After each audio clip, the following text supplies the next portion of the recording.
அன்பார்ந்த உறவுகளே, இந்த வீடியோவில் நம்ம எதை பற்றி பேச போகிறோம்னா, சிங்கப்பூருடைய மதிப்புமிக்க எல்லோராலும் போற்றப்படக்கூடிய சிறந்த தலைவரான லீ குவான் யூ சொன்னதுனால தான் இந்த வீடியோவில் பேச போகிறோம்.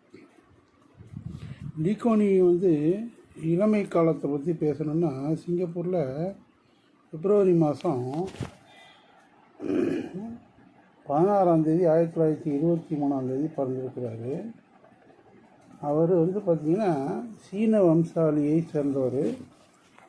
அவங்க குடும்பத்தில் எல்லாத்துக்கும் ஆங்கில புலமை ஜாஸ்தியாக இருந்திருக்கு.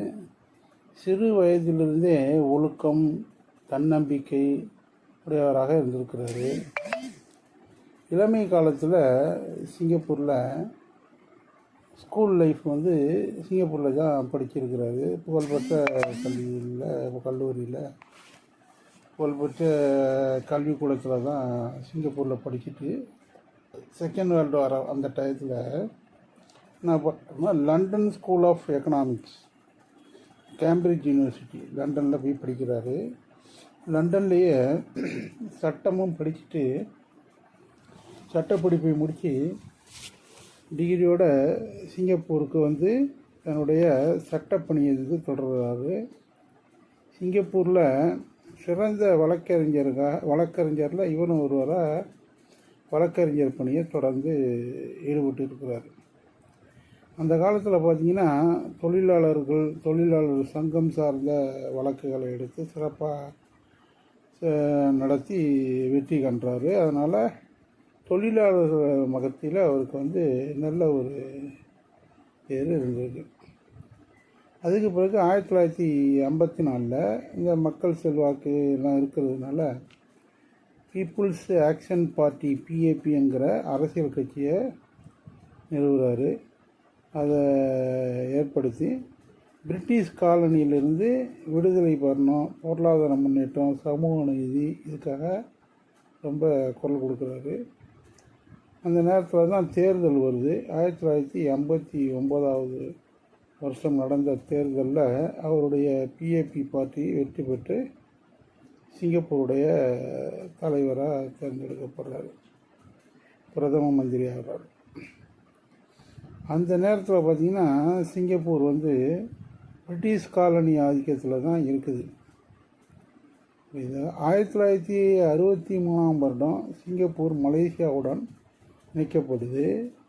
பிறகு இன அரசியல் முரண்பாடு காரணமாக 1965 சிங்கப்பூர் மலேசியாவிலிருந்து பிரிந்து தனி நாடாக மாறுகிறது. இந்த கடினமான நேரத்தில் லீ குவான் யூ பங்கு இந்த நாட்டை முன்னுக்கு கொண்டு வரணுண்டு கடுமையாக உழைச்சி அந்த நாட்டை எல்லா வகையும் தொழில்துறை, பொருளாதாரத்துறை, எல்லா நீதித்துறை இவற்றில் அந்த சிங்கப்பூரை முன்னிலைக்கு கொண்டு வர்றாரு. முன்னணியில் உலக நாடுகள் போற்றக்கூடிய அளவுக்கு பொருளாதாரத்தை முன்னிலைப்படுத்துகிறாரு லீ குவான் யூ. உலகின் சிறந்த தலைவராகவும் இருக்கிறார். அவருடைய ஆட்சி காலத்தில் பார்த்திங்கன்னா இந்தியாவுடன் நல்ல உறவு கொண்டிருக்கிறாரு. மேலும் மேற்கத்திய நாடுகள், அமெரிக்கா போன்ற நாடுகளுடன் நல்ல உறவு முறையோடு தன்னுடைய ஆட்சி அதிகாரத்தை சிங்கப்பூரில் நடத்தி கொண்டு இருக்கின்றார்.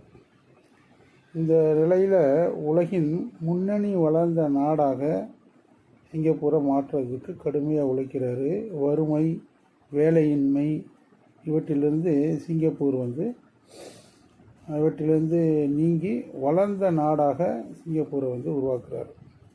மேலும் வங்கி, நிதி, துறைமுகம், தொழில்நுட்பம் ஆகிய துறைகளில் சிங்கப்பூரை ரொம்ப முன்னிலை பெற்ற நாடாக உருவாக்குறார். இதுதான் சிங்கப்பூரில் லீ குவான் யூடைய பங்கு.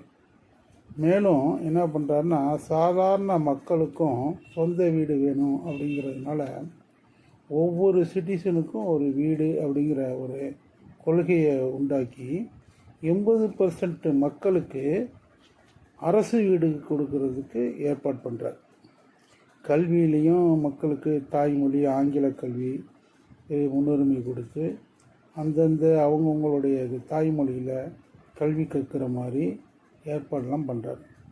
சிங்கப்பூரை பொறுத்த வரைக்கும் ஊழல் பார்த்திங்கன்னா முழுமையாக ஒழிக்கப்படுது. சிங்கப்பூரில் ஊழல் குறைந்த நாடுகளில் ஒரு நாடாக ஊழல் முழுவதுமாக ஒழிக்கப்படுது.